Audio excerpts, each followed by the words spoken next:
This week's episode is brought to you by Harry's. How does Harry's tie into your New Year's resolution? If you want to better manage your personal finances, razors can be expensive. But at $2 a cartridge, Harry's saves you money all year long. Do you want to take better care of yourself? Well, Harry's makes award-winning razors, along with a whole range of grooming essentials to keep your 2020 routine in top shape. Harry's wants you to start the new year off right. And new customers will get $5 off a Harry's trial set when you go to harrys.com/revolutions. Now, sometimes your New Year's resolution is to simply not fix what ain't broken, and using Harry's, for me, is an extremely ain't broken part of my life. I love a good, simple, no-frills razor. I don't need flex balls or heated handles, and I love not paying through the nose for surplus features I don't actually use. All I want is quality craftsmanship at a fair price, and that's what I've always gotten with Harry's. So Harry's has a special offer for listeners of my show. New customers get $5 off a trial set at harrys.com/revolutions. You get a 5-blade razor, weighted handle, foaming shave gel with aloe, and a travel cover. Join the millions of guys who have already switched and go to harrys.com/revolutions to claim your offer.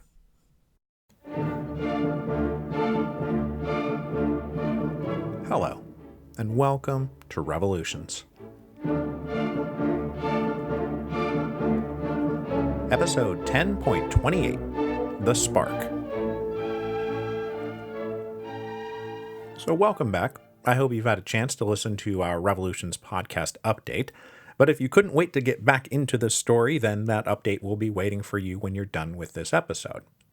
Now, we left our story at the dawn of the 20th century with the various factions in the radical Russian underground simultaneously trying to unify their efforts while also staking out ideological territory to define what the true path to revolution really was, and most importantly, what it was not.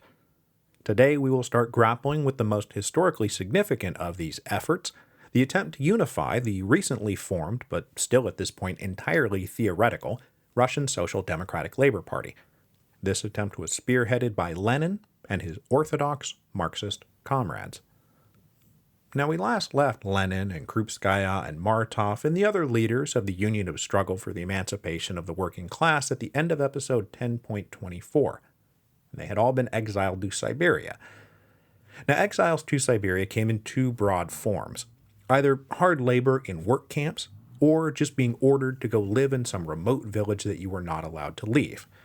Since the crimes our young radicals stood accused of amounted to merely distributing subversive literature, their sentences were all administrative exile to remote Siberian villages rather than hard labor.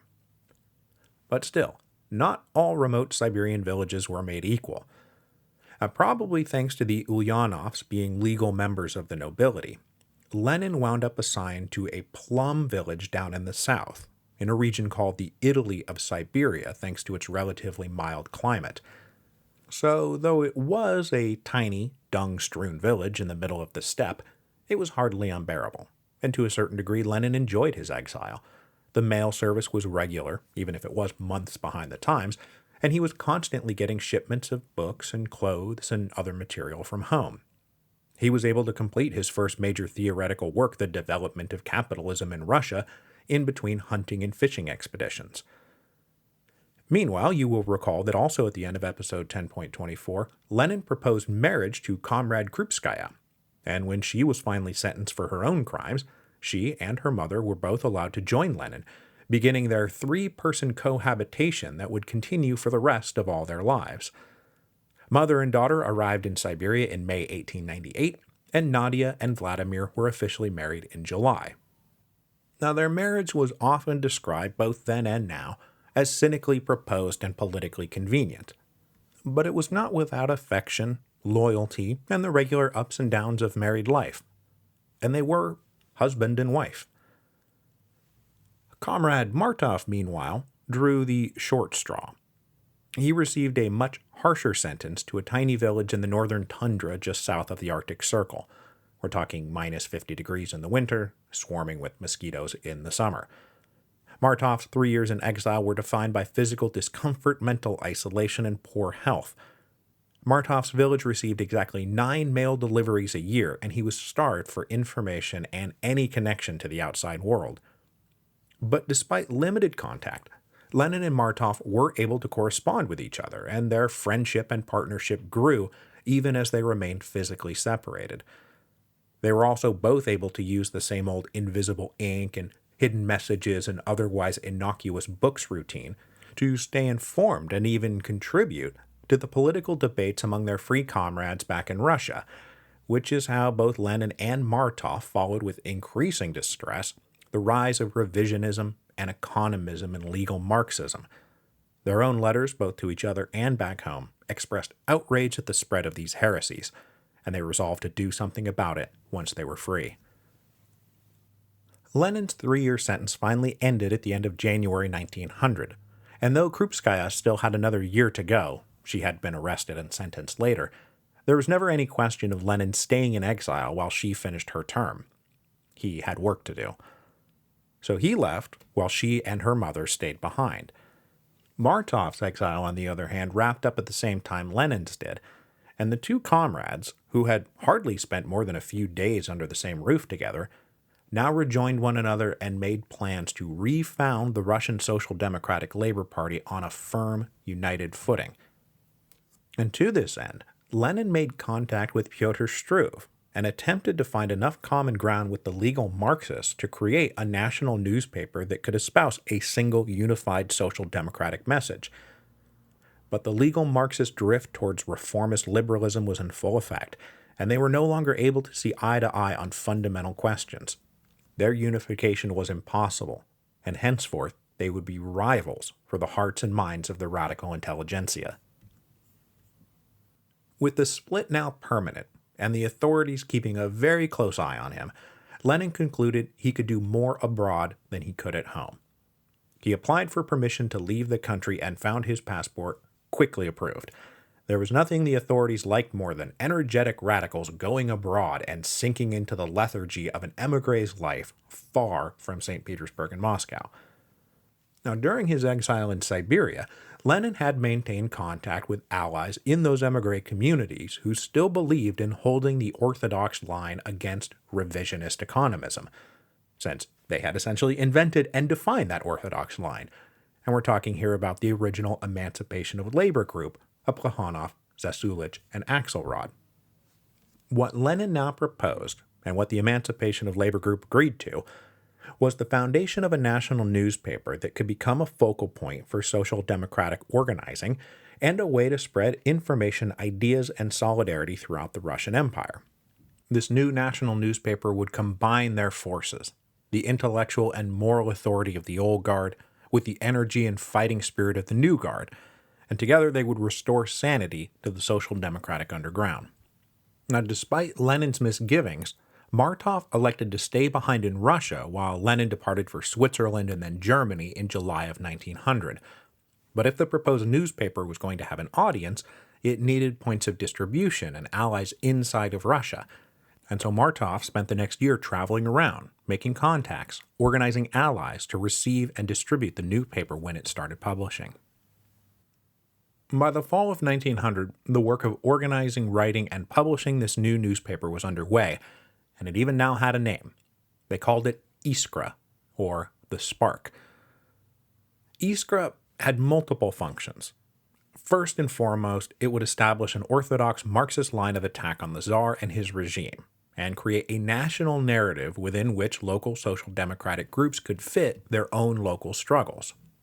Second, but equally important, was emphasizing that orthodox Marxist line of attack, which meant going after divergent and heretical strains in the radical underground. And this meant not just liberal-leaning economism and revisionism inside the Marxist sphere, but also reviving their traditional attacks on the neurotist socialist revolutionaries and the anarchists.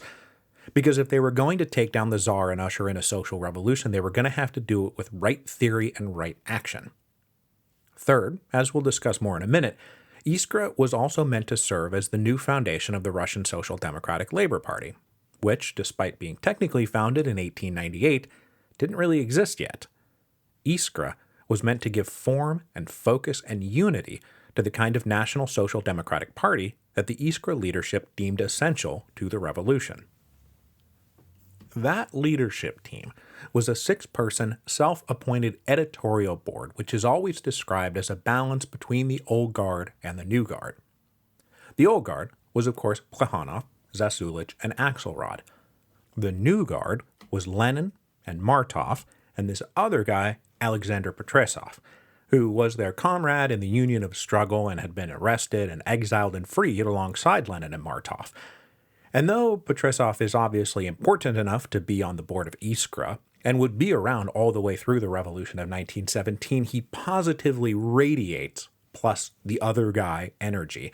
So let's just leave him as the other guy and not worry about him. This six-person editorial board of Iskra represents something of a generational transition inside the movement. Though Plekhanov was still only in his mid-40s, this is the period where he starts to go from father of Russian Marxism to something more like grandfather of Russian Marxism.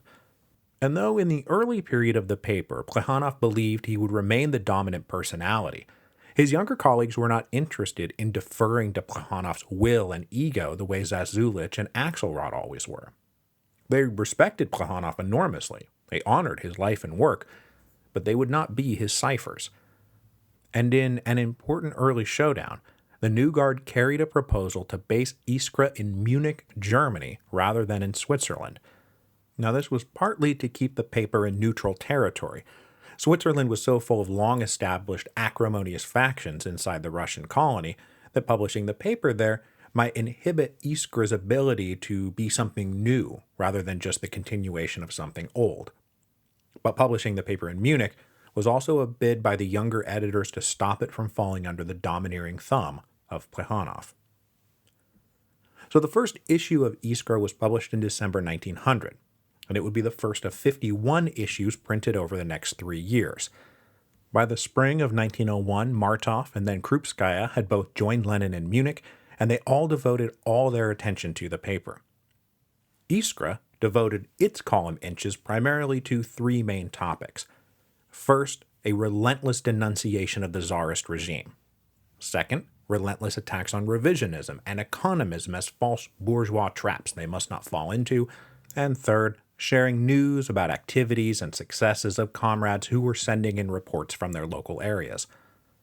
Taking its cues from Lenin's own rhetorical style, Iskra was blunt and sarcastic and satirical. They mercilessly skewered everyone. Axelrod sometimes complained that they needed to be a bit more diplomatic in their approach to potential allies. But in Lenin's mind, the unification of the Social Democrats was not about creating a big enough tent for everyone to feel welcome, but to delineate a set of principles and objectives that would bring clarity and purpose to everyone's activities. But as I said earlier, the point of Iskra was not simply to be a journalistic and intellectual organ per se. It was meant to be the nucleus of a social democratic political party that did not yet exist. So while half the work was writing and editing, the other half was building up a network to distribute Iskra in Russia and defend its editorial line.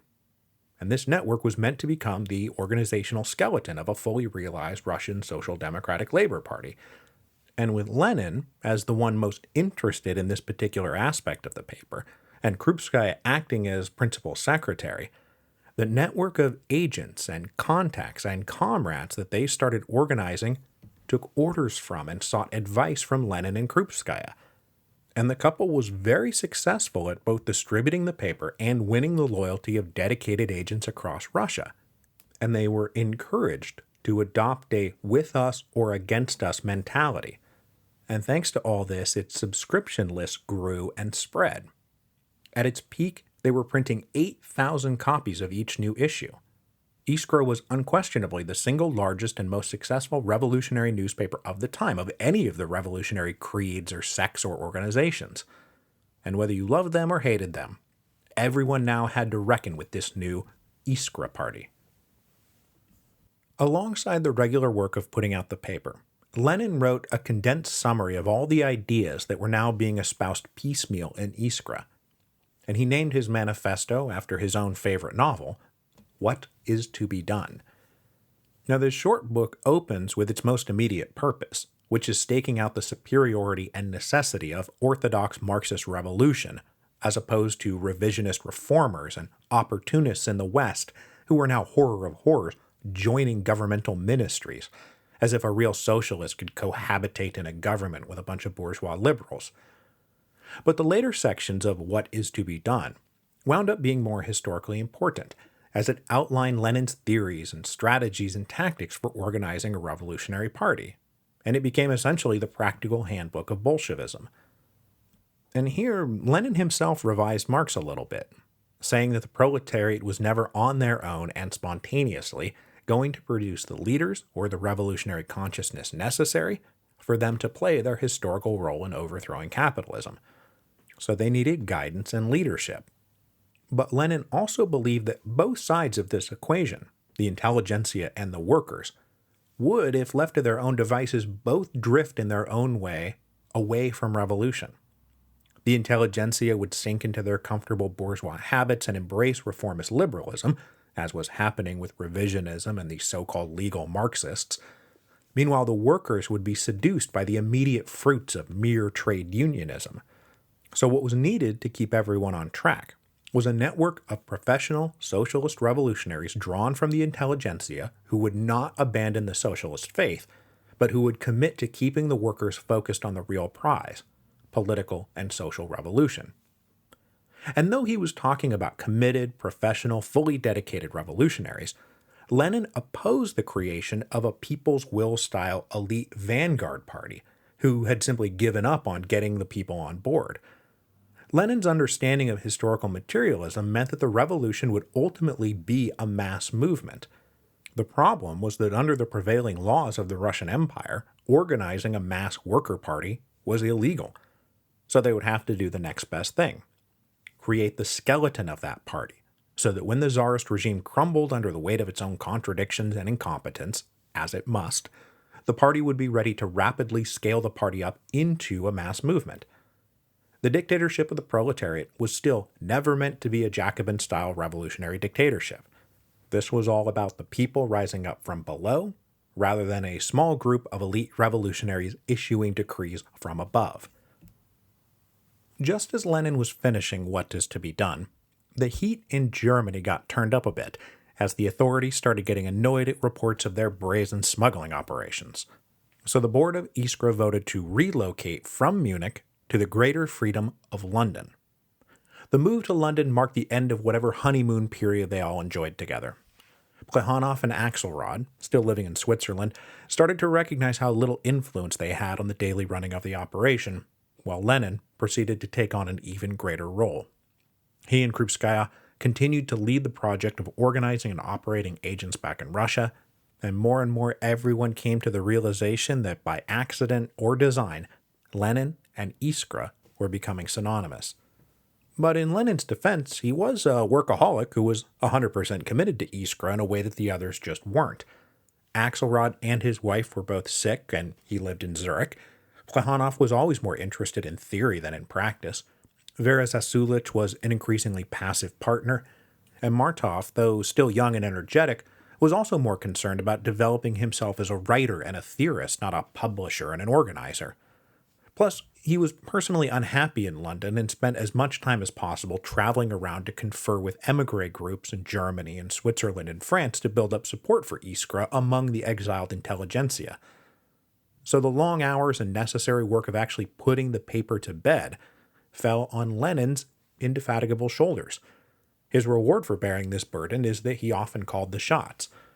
And one of the shots he called in late 1902 was extending an invitation to an up-and-coming young writer who had recently escaped from his own Siberian exile to come to London and join the operation. And though this up-and-coming young writer was born Leif Davidovich Bronstein and had written articles under a variety of pen names, when he showed up on Lenin and Krupskaya's doorstep in October of 1902, his passport bore the name Trotsky. Leif Davidovich Bronstein was born on October 26, 1879, making him about 10 years younger than most of the other people we've recently introduced. He was the fifth child of a prosperous Ukrainian Jewish family, though, like Martov, he grew up without any major attachment to the Jewish faith. His father was not religious at all, and the family spoke Russian and Ukrainian rather than Yiddish. The boy showed enough precocious intellectual promise that when he was 8 years old, his parents sent him off to live in Odessa with middle-class cousins, where he would receive a better and more worldly education. And they were right about his intellectual abilities, but from time to time regretted the worldly part of his education. Young Bronstein was smart and well-liked, though also willful and egotistical. He had no interest in sports or roughhousing, but enjoyed shredding everyone, teachers and students alike, in debates with a self-confident, sarcastic wit. He once got himself kicked out of school for joining in the disrespectful booing of a hated teacher, but was readmitted the next year. His sins at this point were merely behavioral, rather than political or criminal. And at least until he was an older teenager, Bronstein showed no interest in politics and seemed to aim for the safe intellectual harbors of a university math department. But this all changed in 1896 when he was sent to do a final year of school in the Black Sea port of Mykolaiv. This was the same year his future comrades were already so deep in radical organizing that they had to follow the great strikes in St. Petersburg from their prison cells. Meanwhile, Bronstein was still just a smart-mouthed teenager. And his smart mouth was about to get a lot smarter. In Mykolaiv, he fell in with a more nonconformist set that congregated in an orchard rented by an old radical veteran of the 1870s who hosted all comers for tea and free discussion. Free discussion which was never so conspiratorial or actively seditious that the police spies who periodically sat in on their gatherings had any real problem with. It was in this orchard that Bronstein met a young woman named Alexandra Sokolovskaya. Sokolovskaya was the one participant in these meetings who openly self-identified as a Marxist. Himself currently falling under the thrall of the romantic neurotist ideas about the heroic power of the individual over the march of historical materialism and its seeming erasure of the individual spirit, Bronstein spent most of his time ridiculing her Marxism. But Sokolovskaya's counter-arguments and his own further reading slowly ate at Bronstein's early intellectual and political assumptions. By the middle of his final year in school, he abruptly switched sides and converted to Marxism. Though he did not know it, he was well on his way to becoming one of its greatest and most influential apostles. Bronstein's political bent naturally worried his parents, and they were relieved when he went off to the University of Odessa and, as I said, the relative safety of the math department. But he did not stay long at university, and soon left for the unsafety of a life in politics. Inspired by the strikes of 1896 and the recent move towards a worker-focused agitation method of the Vilna program, Bronstein and his friends, including his former sparring partner turned comrade, Alexandra Sokolovskaya, organized what they called the Southern Russian Workers' Union in the spring of 1897, focusing most especially on the 10,000 or so dock workers of Mykolaiv. To this end, they started up a little newspaper, in which Bronstein discovered how great of a writer he actually was. The pamphlets and papers he wrote started to get circulated around, and they did the trick. People started signing up. Membership in the party grew. Enough so that the authorities took notice. Though it did take them a while to realize that this was really just some independent kids on a DIY project than a group linked to the larger and more established radical networks. But the success of the union proved to be its undoing. It couldn't be ignored, it had to be dealt with. So in January 1898, a police sweep picked up 200 members, including Bronstein. He was still just 18 years old. He spent the next 2 years held in various jails and prisons, uncharged and awaiting arbitrary administrative sentencing. The early part of this incarceration was spent in solitary confinement to break his spirit, but as it turns out, he had a capacity for endurance to go along with his capacity for writing and speaking and organizing. Eventually, Bronstein was transferred up to an overcrowded prison in Moscow, where he met other more established and experienced revolutionaries who put more radical literature into his hands, oversight in these prisons being lax thanks to indifference and bribery. And it was here that he first read Lenin's Development of Capitalism in Russia. He also found in this prison his old sparring partner turned Marxist comrade, Alexandra Sokolovskaya. She too was there awaiting her own administrative sentence. And in the summer of 1899, the two agreed to get married. Now, like the union of Lenin and Krupskaya, the ratio of convenience to affection is hard to pin down. Now, certainly it probably started with a calculation that a marriage would allow them each to have a companion in their expected Siberian exile, but they also wound up having a couple of kids together, so it wasn't a strictly platonic marriage of convenience. Their sentence was finally handed down in 1900, 4 years in Siberia. So at pretty much the same moment Lenin and Martov were traveling back home, Bronstein, still just Bronstein, was shipping out to 4 years in Siberian limbo. During the next few years, Bronstein read everything he could get his hands on, finally reading, for example, Capital by Karl Marx, which he had not yet ever gotten his hands on. He joined in the lively debates among the social democratic exiles that was allowed to proceed more or less undisturbed by the ineffectual authorities. This community was far enough along that there was even a social democratic Siberian Union that he joined and wrote pamphlets for. He managed to get his letters and articles and literary criticism and observations printed in various journals under various pseudonyms, and he developed a reputation as one of the best writers in the whole scene. Meanwhile, he and Sokolovskaya bounced around between different assigned villages and had 2 children together. In 1902, a copy of What Is to Be Done and a box full of back issues of Iskra arrived, and here he found ideas expressed that he himself had been groping towards on his own. And only halfway through his term of exile, but 4.5 years since he had last tasted freedom, Bronstein longed to get back into the action.